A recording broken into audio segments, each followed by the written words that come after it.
Al Jazeera is again at the forefront with negative propaganda on Bhashan Char. There is a saying that a bad habit never disappears miraculously. It has been again proved to be true in the case of Al Jazeera News.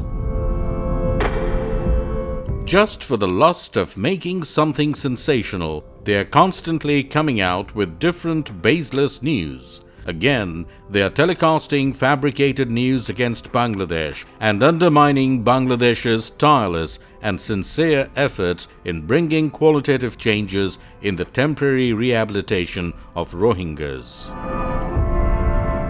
On 16 June 2021, Al Jazeera, in one of their programs named Stream, telecast a talk show titled Bangladesh, Is Bhashan Char a Prison Island for Rohingya Refugees?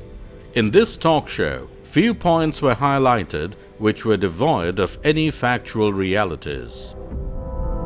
The first point was about mental isolation in Bhashan Char. Any sensible man will appreciate whenever you are away from home, even amidst the luxury and hustle-bustle of big cities, you feel homesick.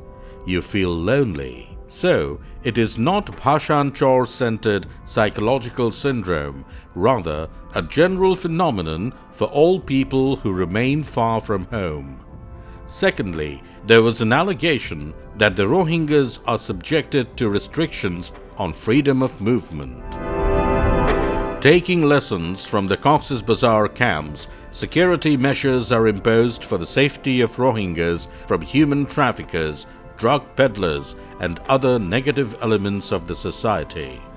Can Al Jazeera cite any example in the world where the refugees in Europe, Australia, and elsewhere are allowed to roam freely? The third point was about healthcare and educational facilities. In Bhashan Char, adequate facilities are in place in terms of these. The fourth point was related to ensuring livelihood options. Now, quite a few NGOs, including BRAC and K-Craft, are working on the island. Once the UN comes into Bhashan Char, there will be a substantial improvement in the situation.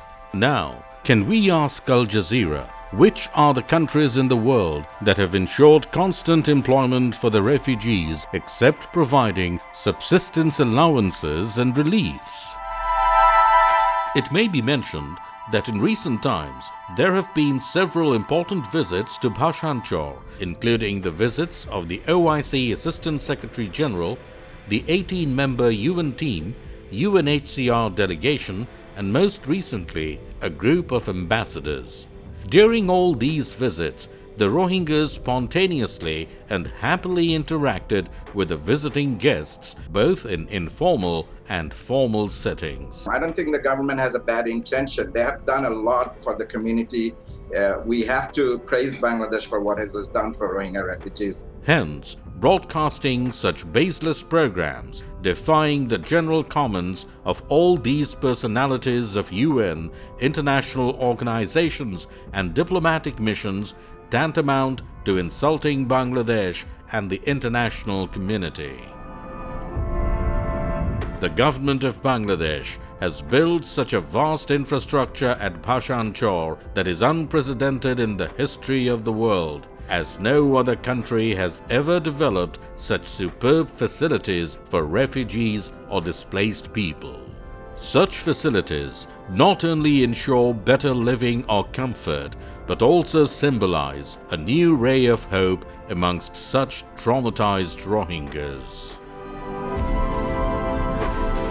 Fact remains that when the whole world is busy dealing with the menace of the COVID-19 pandemic and other strategic issues related to the Israel-Palestine conflict, new security dimensions revolving around Quad, etc., such unfounded propaganda against Bhashan Char will divert the attention of the international community from the ringside of the Rohingya crisis. The world community and the UN must come forward more robustly in dealing with this crisis. Otherwise, the dreams of more than millions of innocent Rohingyas for a dignified and peaceful life will be in jeopardy.